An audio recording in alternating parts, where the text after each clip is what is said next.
Sa masikip na daloy ng traffic kapag rush hour, isa pang problema sa kalsada ang pagharurot ng ilang sasakyan. Sa Quezon City, isang pampasaherong jeep na mabilis di umano ang takbo ang sumalpok sa isang pader at tumaob. Tumagilid naman ang isa pang jeep sa Taytay, Rizal at tumilapo ng ilang pasahero. May report si Julius Segovia. Bumaluktot ang railings na ito matapos sumadsa dito ang isang pampasaherong jeep na tumagilid sa Ortigas Extension, Barangay San Isidro, Taytay, Rizal, mag-alas 7 ng umaga. Sa inisyal na investigasyon, mabilis daw ang takbo ng jeep nang bigla itong mawala ng preno. Makikita mo yung jeep, mahaba siya eh. So, siguro yung birada nung hindi na niya makontrol, binanggana niya sa concrete barrier. Sa lakas ng impact at sa bilis, tumagilid dito at tinamaan niya ang isang jeep, tapos more or less 18 meters yung pinag-slidean nung... Posibleng nakipag-unahan daw ang driver na si Rolando Guerrero sa pagkuha ng mga pasahero. Isaayos muna yung kapakanan ng pasahero. Huwag munang isaayos yung kapakanan nila. Kasi buhay yung nakasakay sa sasakyan. Ito yung pampasaherong jeep na tumagilid kanina sa may Ortigas Extension. Kitang-kita yung pagkakalundo nitong bubong. At kwento nga nung ilan sa mga pasahero, punong-puno raw itong jeep na ito. Dito sa kaliwa at sa kanan, bukod pa dun sa mga pasaherong nakaupo mismo dito sa gitna ng jeep. At meron din doon mga pasahero na nakasabit dito sa likurang bahagi. Ngayon dito naman sa side ng driver, ito yung talagang naapektuhan dahil ito yung tumagilid. Kung inyong makikita, yuping-yupi yung bahaging ito.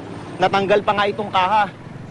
Dito naman sa harapang bahagi ng sasakyan, nabasag yung windshield nitong jeep.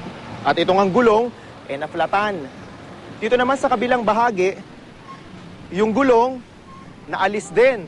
Ayon sa mga investigador, sa sobrang lakas daw ng impact, tumilapon yung gulong ng jeep. 16 na pasahero ang sugatan. Ang ilan, tumilapon mula sa jeep. Nagulat na lang kami, biglang may kumalabog, tumuob na yung jeep namin. Marami. Nagsiksikan kami rin sa loob. Binayaran nila yung x-ray namin. Ewan ko lang kung sasagutin yung naabala sa amin.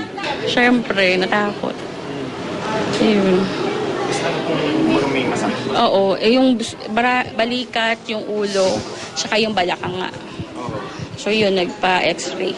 Tumilapo na yung ibang pasahero doon sa yung nakasabit. Pati yung may nahagip siya, isang...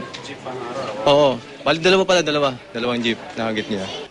Aminado naman ang driver na puno ng pasahero ang kanyang jeep, kaya di na raw niya kailangan pang huminto para magsakay, tulad ng sinasabi ng pulisya.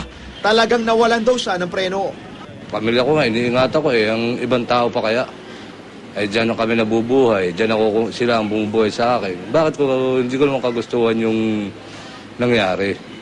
Talagang aksidente. Sasagutin naman ng operator ng jeep ang gastusin sa pagpapagamot, pero umalma siya sa pag-ako ng responsibilidad sa aberyang idinulot ng aksidente. Pinababayaran kasi ng mga biktima ang sanay kikitain nila sa opisina. Marami kasi sa kanila hindi nakapasok sa trabaho. Yung abalan nila sa trabaho, nakiusap ako sa kanila, kung ang hihingin nyo sa akin, 7 araw, wag naman. Dahil maawa naman kayo sa akin. 6 naman ang sugatan sa pagtaob ng pampaserong jeep na ito sa Barangay Silangan, Quezon City. Bago tumaob, sumampa raw muna ito sa gutter bago sumalpok sa pader ng isang bakanting lote. Nawalan din doon ng preno ang jeep. Kapwa ang maharap ang 2 driver ng jeep sa kasong reckless imprudence resulting in multiple physical injuries with damage to properties. Julius Segovia, GMA News.